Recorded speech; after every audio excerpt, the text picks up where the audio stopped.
Вторая часть, основная тоже, это наш артикуляционный аппарат. Нужно над ним работать на подвижность, то есть нижняя челюсть, верхняя челюсть, губы, язык, корень языка. Они должны быть подвижными и не мешать нам петь.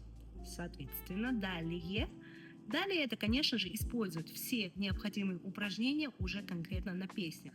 То есть переключать свой мозг, свое внимание не на пение, как я хочу это делать, а что я делаю во время пения. То есть если поставлена задача конкретно, допустим, работать над губами, допустим, берем песню какую-то, The Falling Leaves, практикуете ощущение The Falling Leaves и контролируйте без оценки, как я это делаю, хорошо я это делаю или плохо. И больше практики. С каждым разом у вас будет меньше и меньше волнения во время пения.